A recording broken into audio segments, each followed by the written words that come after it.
Mwanangezi wa grade ya 5 upo? Karibu katika kitengo kingine ambacho nimekuandalia maridhawa cha kufanya maswali ya Kiswahili. Haya ni maswali mseto. Maswali haya yatakusaidia katika kukuza lugha ya Kiswahili. Tuanze. 1. Kipi kati ya vifaa vifuatavyo si kifaa cha darasani? Kati ya vifaa vifuatavyo ni gani si ya darasani? Ubao, chaki, kochi, dawati. Nitatoa baada ya kila swali ujaribu kuchagua jibu sahihi nami nitakupa jibu mwafaka hapo baadaye. Kipi kati ya vifuatavyo si kifaa cha darasani? Ubao, chaki, kochi, dawati. Jibu sahihi ni kochi. Kochi ni sofa seti ambayo inapatikana chumbani, si darasani. Swali la pili, salamu ipi hutumiwa wakati wa asubuhi? Salamu ipi hutumiwa wakati wa asubuhi? Buriani, sabalheri, makiwa, masalheri. Buriani, sabalheri, makiwa, masalheri. Jibu sahihi ni sabalheri. 3. Kamilisha. Asha ni mjanja kama. Asha ni mjanja kama simba, kobe, kuku, sungura.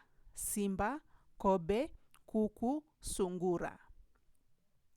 Tunasema mjanja kama sungura. Jibu sahihi ni sungura.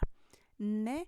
Kalamu pengo mwanafunzi imepotea. Kalamu pengo mwanafunzi imepotea. Ya, za, wa, la.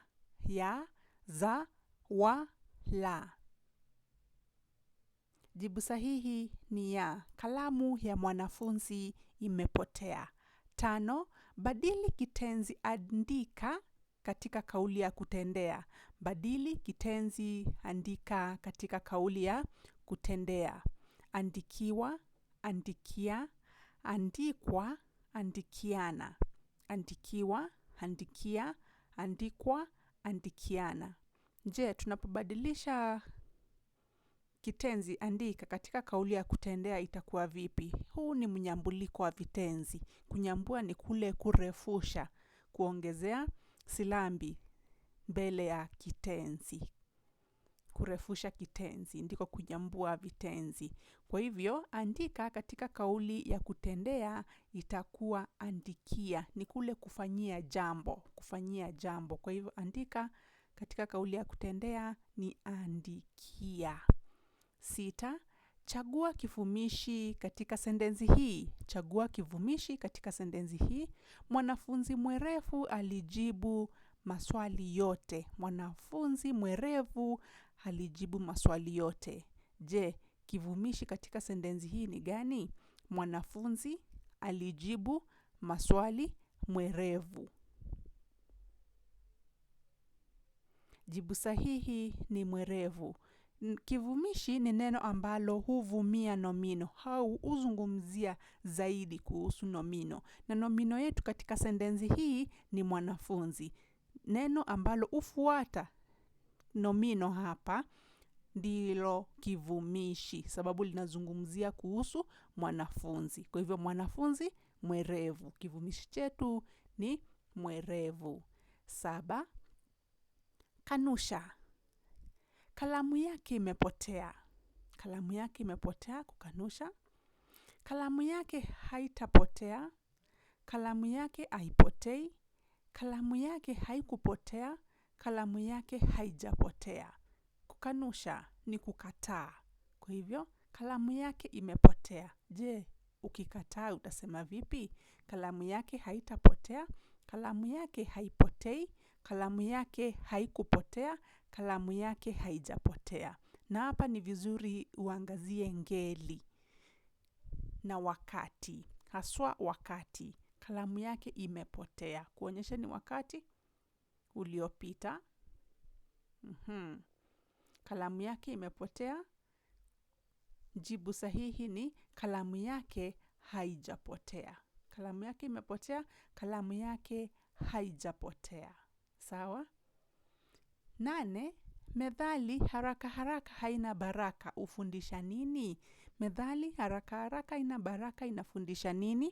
Kufanya mambo kwa uangalifu, kufanya kazi kwa bidii, kudhamini muda, kufanya mambo bila mpango. Je, methali yetu haraka haraka haina baraka inatufundisha nini? Kufanya mambo kwa uangalifu, kufanya kazi kwa bidii, kudhamini muda, kufanya mambo bila mpango. Jibu sahihi ni kufanya mambo kwa uangalifu. Kufanya mambo kwa uangalifu bila haraka yoyote. 9. Neno lipi limo katika ngeli ya awa? Neno lipi ambalo liko katika ngeli ya awa? Kiti, ufa, mtoto, jani. Kiti, ufa, mtoto, jani. Jibu sahihi ni mtoto. Ngeli ya hawa ni ngeli ambayo huchukua viumbe vilivyo na uhai. Viumbe vyote vilivyo na uhai viko katika ngeli ya hawa. Na neno letu ambalo ni la kitu kilicho na uhai hapa ni mtoto. Ni vizuri uelewe ngeli tofauti tofauti. Kwa mfano, kiti kiko katika ngeli ya kivi. Unatunga sentensi fupi katika umoja na wingi, ndiposa ujue ngeli ya maneno. Kiti kimevunjika, viti vimevunjika. Kwa hivyo ngeli ya kivi. Je, ufa, hufa, unazidi. Nyufa, zinazidi. Ngeli ya uzi. Je, jani, jani limeanguka, majani yameanguka. Ngeli ya lia. Swali letu la 10, salamu ya heshima kwa mtu mzima ni? Salamu ya heshima kwa mtu mzima ni sasa, niaje, vipi, shikamoo. Sasa, niaje, vipi, shikamoo. Je, ni salamu gani ambayo tunafaa kutumia kwa mtu mzima? Ni shikamoo. Haswa salamu hii ni ya wadogo kwa wakubwa. Mtu aliyekuzidi umri unamwamkua kwa salamu ya shikamoo, naye anajibu marahaba. 11. Kamilisha methali. Kamilisha methali. Haba na haba. Haba na haba. Haina baraka. Hujaza kibaba. Huumiza matumbo. Ni nguvu. Haina baraka. Hujaza kibaba. Huumiza matumbo. Ni nguvu. Tunasemaje? Haba na haba hujaza kibaba. Haba na haba hujaza kibaba. Ile kidogo kidogo utapata imejaza kibaba. Sawa sawa. Haina baraka ni haraka haraka haina baraka. Ngoja ngoja huumiza matumbo. Umoja ni nguvu. Naam, hapo umepata methali kadhaa. Haba haba hujaza kibaba, haraka haraka haina baraka, ngoja ngoja huumiza matumbo, umoja ni nguvu. Haya basi. Swali la 12, wakati uliopo wa kitenzi kula ni? Wakati uliopo wa kitenzi kula ni? Alikula, atakula, anakula, kuleni. Wakati uliopo ni sasa. Kwa hivyo, alikula, atakula, anakula, kuleni. Jibu sahihi ni anakula. Wakati uliopo unawakilishwa na. Sawa sawa. Alikula ni wakati uliopita. Alikula. Wakati uliopita. Atakula ni wakati ujao. Kuleni ni wakati usiodhihirika. Swali la 13, neno uzuri ni nomino ya aina gani? Neno uzuri ni nomino ya aina gani? Kuna aina tofauti tofauti za nomino. Kwa hivyo uzuri yuko katika nomino gani? Dhahania, kawaida, pekee, ambata. Dhahania, kawaida, pekee, ambata. Na jibu sahihi ni dhahania. Nomino za dhahania ambazo huwezi ona huwezi shika. Sawa sawa. Kama wivu, utajiri, ubaya, hizo ni nomino za dhahania. Swali la 14, chagua maana sahihi ya nahau kula chumvi nyingi. Maana ya nahau kula chumvi nyingi ni kula chakula kingi, kuwa maskini, kuishi miaka mingi, kuwa na uzoefu mwingi wa miaka. Kula chumvi nyingi maana yake ni gani? Kula chakula kingi, kuwa maskini, kuishi miaka mingi, kuwa na uzoefu mwingi wa miaka.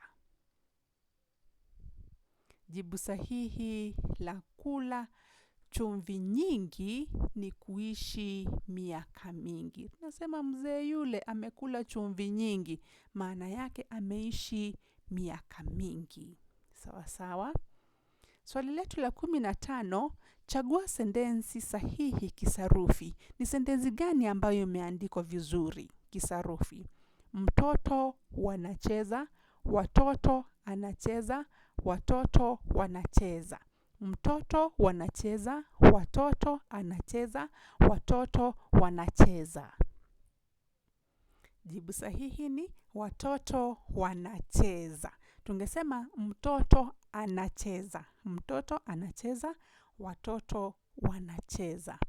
Swali letu la 16, tambua neno lililopakwa rangi. Tambua neno lililopakwa rangi. Mbwa mkali alibweka sana. Mbwa mkali alibweka sana. Je, neno hili sana ni la aina gani? Ni nomino, kitenzi, kielezi au kivumishi?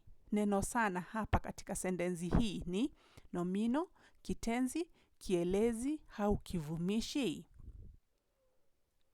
Neno mwafaka ambalo au jibu sahihi ni kielezi. Mbwa mkali alibweka sana. Sana inaelezea namna gani mbwa yule mkali alivyobweka. Alibweka vipi? Unaelezea sana alibweka sana. Sawa sawa. Kwa hivyo sana ni kielezi, mbwa ni nomino, mkali ni kivumishi, alibweka ni kitenzi. Sawa sawa. Kisha sana ni kielezi. Swali la 17, ni nomino gani iliyoambatanishwa ipasavyo na ukubwa wake? Ni nomino gani iliyoambatanishwa ipasavyo na ukubwa wake? Mtoto, kitoto. Mbwa, jibwa. Mti, kijiti. Mto, kijito. Maneno haya, hizi nomino ni gani ambayo imeambatanishwa vizuri na ukubwa wake? Mtoto, kitoto. Mbwa, jibwa. Mti, kijiti. Mto, kijito. Jibu sahihi ni mbwa. Mbwa, jibwa. Maneno haya mengine yameandikwa katika udogo. Udogo wa mtoto ni kitoto. Ukubwa wake ni toto. Toto, ukubwa toto, udogo kitoto. Mti, ukubwa ni jiti.